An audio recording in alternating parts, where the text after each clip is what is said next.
आज हम लोग बात करेंगे recovery after spine surgery.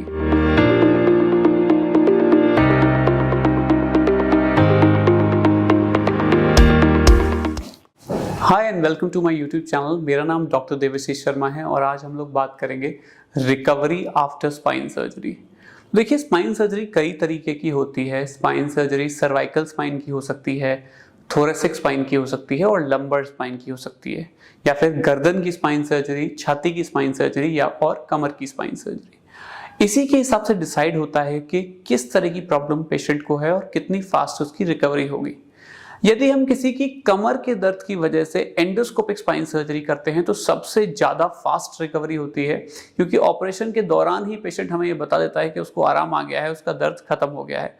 Patient को होश में लाने की ज़रूरत नहीं पड़ती क्योंकि बेहोशी दी ही नहीं होती है और सर्जरी के दौरान ही पेशेंट का दर्द खत्म होने लगता है। तो ये बहुत ही सेफ और फास्ट सर्जरी की कैटेगरी में आती है। उसके बाद आती है लंबर केनाल स्टेनोसिस की सर्जरी। यदि आपको केनाल स्टेनोसिस है जिसमें लिगामेंटम फ्लेबम हाइपरट्रॉफी हो सकती है, मल्टीपल पीआईवीडीज हो सकते हैं, अगर उसकी आपकी सर्जरी कर रहे हैं, जो कि जनरल एनेस्थीसिया में हम करते हैं, और उसके बाद जब पेशेंट को होश आता है तो नेक्स्ट डे पेशेंट को दर्द में बहुत राहत मिल गई होती है और फिर वो लंबा चल सकते हैं, उनको फ़ायदा हो जाता है। जो थोड़ा दूर चलने के बाद पैर भरने की समस्या हो जाती है वो ख़त्म होने लगती है और पेशेंट को जल्दी ही फ़ायदा आता है। हालांकि कुछ वीकनेस रह सकती है क्योंकि पेशेंट लंबे समय से चले नहीं होते हैं, वो धीरे धीरे चलने के साथ साथ ख़त्म होती रहती है। लेकिन जो थोड़ी दूर चलने के बाद पैर भरने की, पैर में दर्द की समस्या या पैर वीकनेस की समस्या होती है, वो एकदम से ख़त्म हो जाती है। इसके बाद होती है सर्वाइकल स्पाइन सर्जरी। अगर आपकी सर्वाइकल स्पाइन सर्जरी आपके हाथ में दर्द या सुन्नाहट की वजह से की जा रही है तो उसका रिजल्ट ऑलमोस्ट इमीडिएटली आ जाता है। जैसे ही डिस्क फ्रैगमेंट को या ऑस्टियोफाइट को हटाते हैं, पेशेंट के हाथ में जो दर्द या सुन्नाहट है वो खत्म हो जाती है। मतलब एटलीस्ट दर्द तो खत्म हो ही जाता है, बट सुन्नाहट भी धीरे धीरे कम होने लगती है। और अगर कोई वीकनेस है तो वो धीरे धीरे इंप्रूव करने लगती है। कभी कभी वीकनेस के लिए हमें पेशेंट को फिजियोथेरेपी और एक्सरसाइज का सहारा लेना पड़ता है। दूसरी इंपॉर्टेंट बात यह है कि यदि आपकी सर्जरी सर्वाइकल माइलोपैथी के लिए की जा रही है या फिर अगर आपके सर्वाइकल कॉर्ड दबी हुई है या थोरेसिक कॉर्ड दबी हुई है तो आराम आने में बहुत टाइम लगता है। 3 महीने से 6 महीने मिनिमम टाइम है आपकी सर्जरी के बाद जब आपको आराम आएगा और धीरे धीरे आप ठीक होते हैं।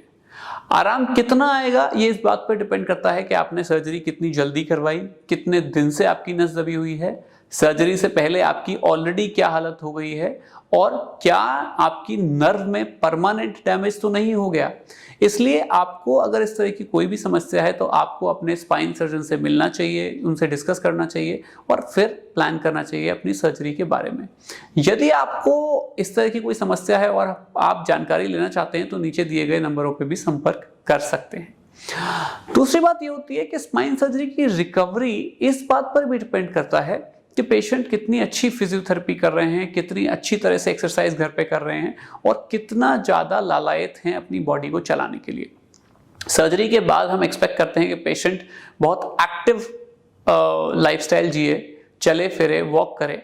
हालांकि कुछ एक्टिविटीज़ का रेस्ट्रिक्शन होता है, जैसे कि आगे झुकना, वजन उठाना, etcetera etcetera. Cervical spine surgery के केस में कॉलर लगाना। बट मोस्टली जो एक्टिविटीज़ एडवाइज होती हैं वो जितनी ज़्यादा पेशेंट करेंगे, जितना कंफर्टेबली उनको करेंगे, उतनी जल्दी पेशेंट्स को आराम आता जाता है। तो मुझे लगता है कि इस वीडियो के माध्यम से हमने जो जानकारी दी है cervical spine recovery, lumbar spine recovery और थोरेसिक स्पाइन रिकवरी के बारे में, उससे आप लोगों को कुछ संतुष्टि मिली होगी। और अगर आपकी इस तरह की कोई और भी क्वेरीज हैं तो आप हमें बता सकते हैं। हम कोशिश करेंगे आपकी प्रॉब्लम्स को आंसर करने के लिए। बहुत बहुत धन्यवाद आपका। Thank you.